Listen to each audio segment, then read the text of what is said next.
ifise intumbero yo gukomeza amahoro mu bantu, umuvukano mu bantu, kubahana mu bantu, yishimikize imico y'inkuru nziza.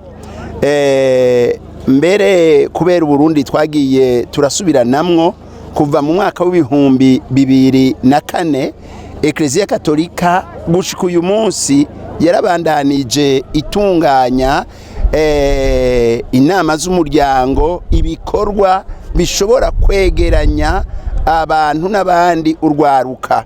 Ni muri iyo ntumbero rero iki gisata c'ubutungane n'amahoro cagiye kirarangura ibikorwa bene ibi, ubwa mbere byo guhuza urwaruka, haba mu nkino, haba mu vyese, haba mu ngendo z'amahoro, haba mu mahwaniro y'urwaruka tuja turagira mu gihugu cyose hirya no hino, kugira ngo twegeranye urwo rwaruka hagati yarwo ivyananiye abavyeyi babo canke ba sekuru babo, urwo rwaruka bubone ko rufise kazoza imbere yabo, baheze barondere amahoro arama, amahoro ashimikiye kukuri mu bantu, amahoro avyagwa n'ubutungane mu bantu, kuko habuze ubutungane burya nta mahoro aheza ngo akomere. Amahoro vy'ukuri avyagwa n'umuvukano mu bantu, amahoro avyagwa n'umwidegemvyo mu bantu, kuko iyo abantu badafise umwidegemvyo biraheza bikagorana ugere baheza bakumvikana. Amahoro avyagwa no kugiranira imbabazi n'ikigongwe, ayongera akavyagwa rero ngaha turaheza tukagaruka no kugene ho kubahirizwa ubuzima bw'umuntu n'agateka kiwe. Rero iki gikorwa tucakiriye neza ko gituma urwaruka rwacu rwegerana, hanyuma rukayaga ko bafise n'igikorwa baheza bagahurira ko ntibame baranze imitsi bagira ngo wewe uri muri uyu mugambwe, wewe uri muri urya, wewe uri muri ubu bwoko canke buriya, sico gihambaye, ahubwo begerane hagati yabo. Igikorwa rero tucakiriye neza, kirafasha muri uko kwegerana hagati y'urwaruka rwacu.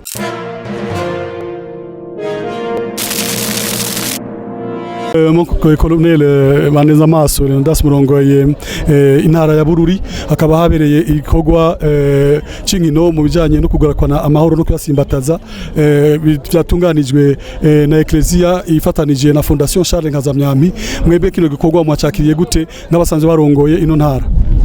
Murakoze kuri ico kibazo c'inkoramutima.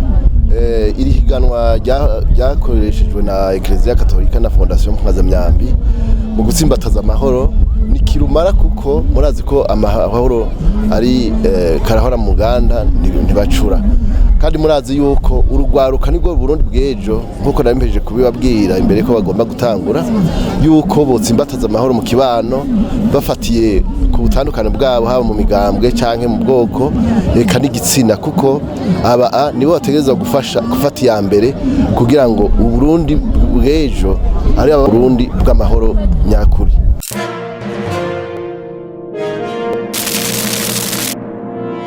Nkazamyampi murongo Fondation Nkazamyampi, mukaba mwakoranye n'umuryango wa Ekereziya mu gutunganya ibikorwa byo kugarukana amahoro no kwesimbataza hano mu ntara ya Bururi. Mbega mwebwe ico cyumviro bakibatuye ko mufashanya mwavyakiriye gute? Ego urakoze cyane, icyo cyumviro twacakiye neza ko twasanze ari komisiyo isanzwe ikora amahoro, ihuza abantu mutandukane bwabo biciye muri justice, biciye muri reconciliation. Tubona ko nadusanzwe dukora dusasagaza amahoro biciye mu nkino, ko tuzi ko amahoro ahuza abantu, amahoro anywanisha abantu, kandi sport ari rufunguruzo cyane ruhuza abantu batase. Tuvuze ubushobozi bwa sport, twacakiye neza ko twabonye yuko turose ahubwo cyaje ko twakora twenyine kigiye kwaguka, ko tuzofatanya kugira ngo twagure icyo gikorwa cyo gusasagaza amahoro biciye mu nkino.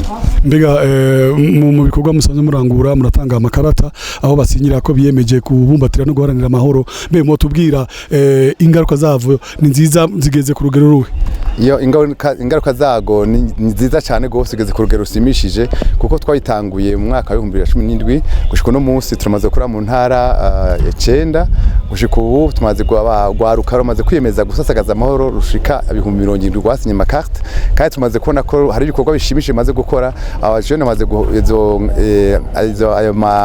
ayo mavare ari ku makare d'engagement maze guhindura urwaruka mu ngeso bari bagenderamwo, bamwe barahevye ibikorwa bibi bigayitse nk'ubusambanyi, urumogi, drogue, ubusuma, kubera amavare y'abahinduye ubu bahindutse abantu bakarora mu makominote.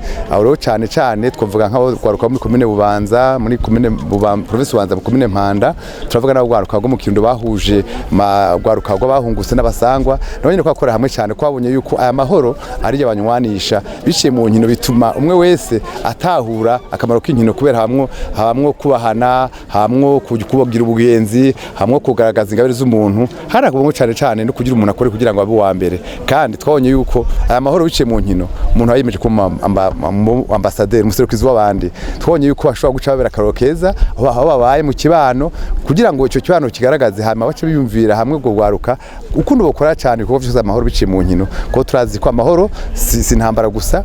Iyo umuntu amahoro abavuza amahoro kenshi abura inzara, arasonza, abura amara kwishura umwana minervare, yaragwaye yose abura amahoro. Tubona yuko rwo gwaruka tubabwiye neza bakabara gushira amahoro bwa mbere bakasha mu mitima yabo, bakarora ko amahoro yava ku Mana cyane cyane, amahoro ava ku Mana, kugira ngo bayashire abagiye approprier abashaka batuma bagira andi terambere, batanga ivyumviro vyiza bino kwiteza imbere.